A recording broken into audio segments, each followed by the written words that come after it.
Attention, aujourd'hui je vais raser un autre préjugé sur Dieu et sur la foi.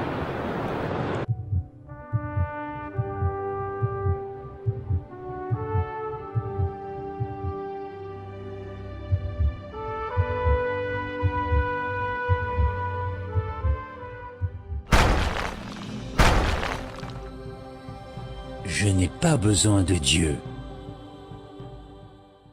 Alors voilà, comme ça c'est réglé, on n'en parle plus. Mais pour moi, dire « je n'ai pas besoin de Dieu », c'est comme dire « je n'ai pas besoin d'oxygène » ou « je n'ai pas besoin d'eau pour vivre ». Alors pourquoi est-ce que certaines personnes ont ce préjugé ? C'est parce qu'elles ne voient pas ce que Dieu peut leur apporter, si ce n'est des complications. Elles ont une assez bonne santé, un salaire, une famille, la paix dans leur pays, une maison, donc tout va bien. Pour elles, ces bénédictions ne viennent pas de Dieu. C'est normal que j'ai tout cela. Oui, mais si je perds l'une de ces choses, la santé par exemple, ou la paix, que vais-je faire ? Plutôt que d'être reconnaissant, nous avons tendance à prendre les bonnes choses comme un dû. Mais dès que ça va mal, alors là, on accuse Dieu. On essaye d'oublier que notre vie est fragile. La mort, les maladies, les accidents, ça n'arrive qu'aux autres, n'est-ce pas ? Alors j'ai essayé d'analyser pourquoi on ne s'intéresse pas à Dieu quand tout va bien, car j'étais moi-même dans ce cas. Alors, pourquoi est-ce qu'on ne veut pas trop penser à Dieu ? La première raison, c'est qu'on a peur que cela complique notre vie.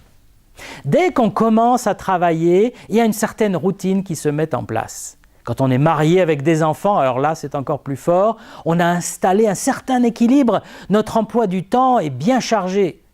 Alors il n'y a plus vraiment de place pour Dieu. Surtout que cela pourrait vraiment déranger notre existence. Si Dieu existe, et si on peut le connaître, alors cela peut changer beaucoup de choses dans ma vie. Que répondrais-je à ceux qui ont cette crainte d'être dérangés ? Eh bien, il vaut mieux déranger un équilibre établi que de vivre dans une illusion, dans un mensonge. Si je passe à côté de Dieu, à côté de ses plans pour ma vie, à côté de la vie éternelle, alors j'ai vraiment raté ma vie et je suis perdu.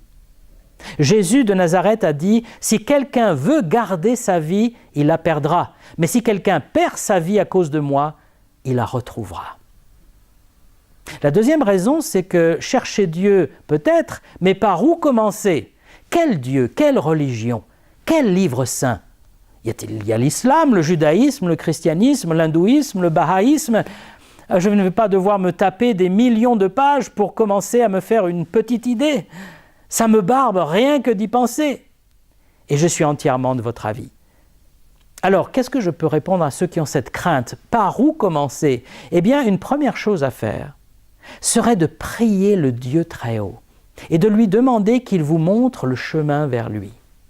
Ensuite, et c'est ma propre expérience là qui parle, je peux vous dire qu'une seule personne a prétendu être le chemin, la vérité et la vie, et c'est Jésus le Messie. Son message est universel. Il parle au cœur humain, il dénonce l'hypocrisie, il dénonce la violence aussi.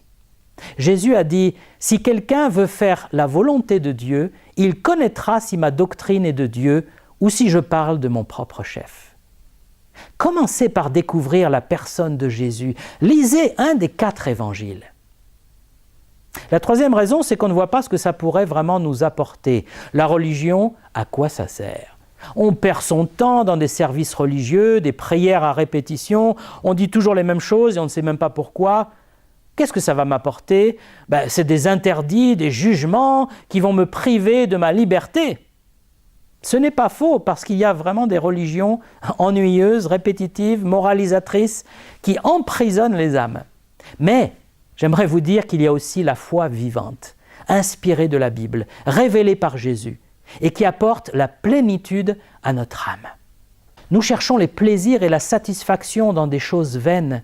Dieu dit « Ils m'ont abandonné, moi qui suis une source d'eau vive, pour se creuser des citernes crevassées qui ne retiennent pas l'eau. » Et dans un autre texte, Dieu dit « Pourquoi dépensez-vous de l'argent pour ce qui ne nourrit pas ?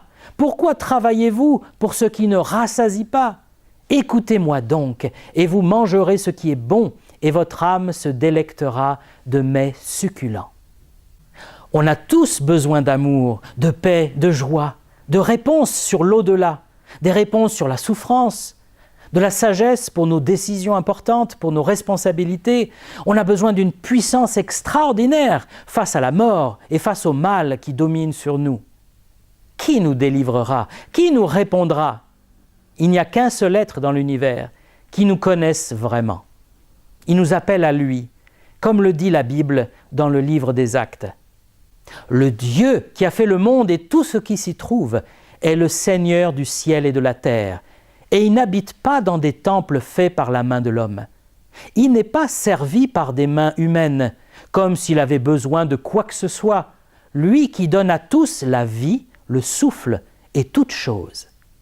Dieu a fait en sorte que tous les peuples, issus d'un seul homme, habitent sur toute la surface de la terre. Et il a déterminé la durée des temps et les limites de leur demeure. Il a voulu qu'ils cherchent le Seigneur et qu'ils s'efforcent de le trouver en tâtonnant, bien qu'il ne soit pas loin de chacun de nous.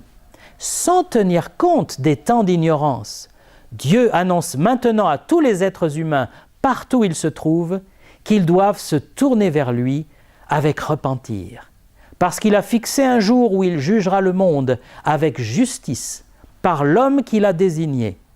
Il en a donné à tous une preuve certaine en le ressuscitant d'entre les morts. Alors, je n'ai pas besoin de Dieu? Oh que si! Je ne suis pas grand-chose sans la vie que Dieu me donne. Alors considérez tout cela, ne rejetez pas l'amour de Dieu d'un revers de la main. Je vous remercie pour votre visite sur cette chaîne foibiblique.info. N'hésitez pas à regarder les autres vidéos et à même me poser des questions dans les commentaires afin que je puisse y répondre par la suite. À bientôt!